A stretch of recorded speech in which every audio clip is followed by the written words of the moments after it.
Baik, Shalom, saya atas nama Prevendo Infantri Fomini. Sekarang akan menjelaskan tentang yang pertama, pengertian dewasa, yang kedua, ciri khas perkembangan dewasa awal, dewasa madya, dan dewasa akhir, yang ketiga, tugas perkembangan dewasa awal, dewasa madya, dan dewasa akhir, yang keempat, perkembangan fisik, kognitif, emosi, sosial, dan moral dewasa awal, dewasa madya, dan akhir. Yang kelima, implikasi perkembangan dewasa dalam dunia pendidikan dan kerja karir. Oke, baik, yang pertama saya akan menjelaskan terlebih dahulu tentang dewasa. Dewasa melambangkan segala organisme yang telah matang, yang lazimnya merujuk pada manusia yang bukan lagi anak-anak dan telah menjadi pria atau wanita. Sebaliknya, seorang dapat secara legal dianggap dewasa tetapi tidak memiliki kematangan dan tanggung jawab yang mencerminkan karakter dewasa. Baik, yang berikut saya akan menjelaskan tentang ciri-ciri dewasa yang menonjol dalam masa dewasa awal sebagai berikut. Yang pertama,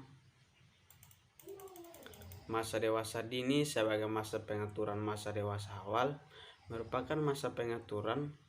Pada masa ini individu menerima tanggung jawab sebagai orang dewasa, yang berarti seorang pria mulai membentuk bidang pekerjaan yang ditangani sebagai karirnya, dan wanita diharapkan mulai menerima tanggung jawab sebagai ibu dan pengurus rumah tangga.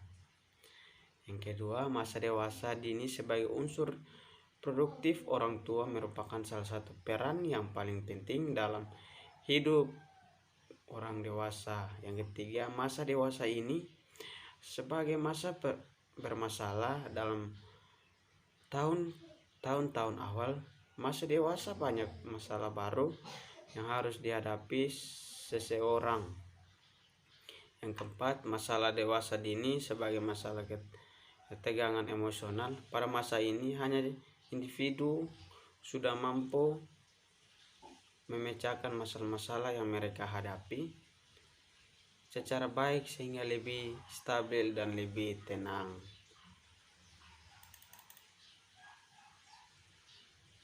Yang kelima,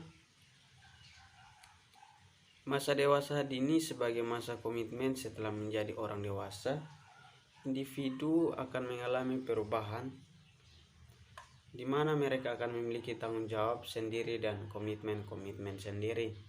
Yang keenam, masa dewasa dini sering merupakan masa ketergantungan. Meskipun telah mencapai status dewasa, banyak individu yang masih tergantung pada orang-orang tertentu dalam jangka waktu yang berbeda. Ketergantungan ini mungkin pada orang yang membiayai pendidikan mereka. Baik, kita lanjut yang ke berikut. Dewasa madya, ciri-ciri perkembangan dewasa madya. Pada masa dewasa madya, individu melakukan penyesuaian diri secara mandiri terhadap kehidupan dan harapan sosial. Kebanyakan orang telah mampu menentukan masalah-masalah mereka dengan cukup baik sehingga menjadi cukup stabil dan matang secara emosional. Ciri-ciri dewasa akhir. Yang pertama, adanya periode penurunan atau kemunduran. Yang kedua, perbedaan individu dalam efek panuan. Yang ketiga, ada stereotip mengenai usia lanjut. Yang keempat, sikap sosial terhadap usia lanjut. Yang kelima, mempunyai status kelompok minoritas. Yang keenam, adanya perubahan peran. Yang ketujuh, penyesuaian diri yang buruk. Yang kedelapan, ada keinginan untuk menjadi muda kembali dan mencari segala cara untuk memperlambat panuan.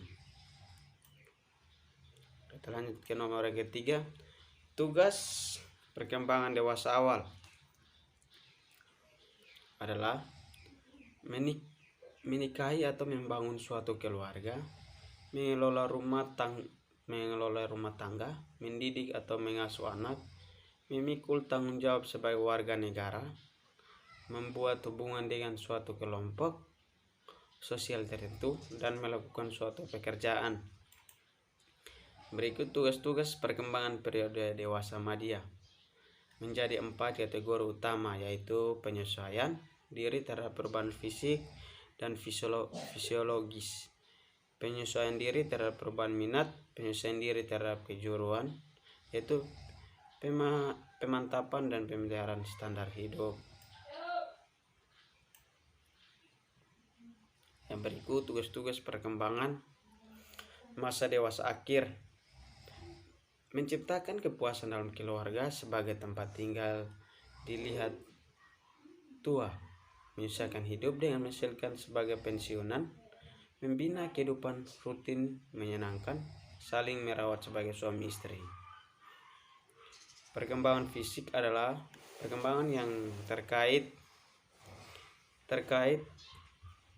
dengan tinggi dan berat serta tubuh. Juga perkembangan otak, perkembangan motorik berkaitan dengan keterampilan gerak. Perkembangan prospektual adalah merupakan kemampuan untuk mengenal terhadap lingkungan. Yang berikut perkembangan kognitif mengacu kepada kemampuan yang dimiliki seseorang anak untuk memahami sesuatu. Salah satu tokoh psikologi yang mengemukakan teori tentang tahapan perkembangan kognitif adalah Jean Piaget. Menurut Piaget, anak-anak memiliki cara berpikir berbeda dari orang dewasa.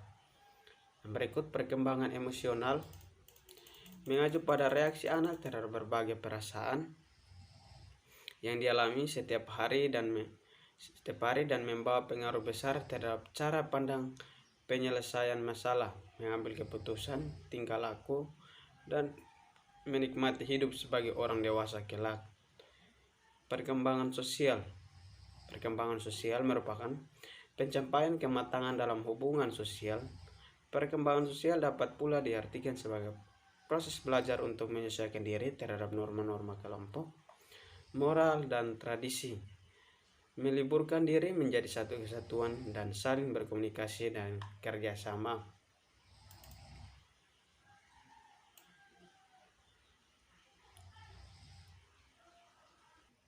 Baik, yang terakhir, implikasi perkembangan dewasa dalam dunia pendidikan dan kerja karir. Pengertian kehidupan pendidikan dan karir. Kehidupan pendidikan merupakan pengalaman proses belajar yang dihayati sepanjang hidupnya, baik melalui jalur pendidikan sekolah maupun jalur pendidikan luar sekolah.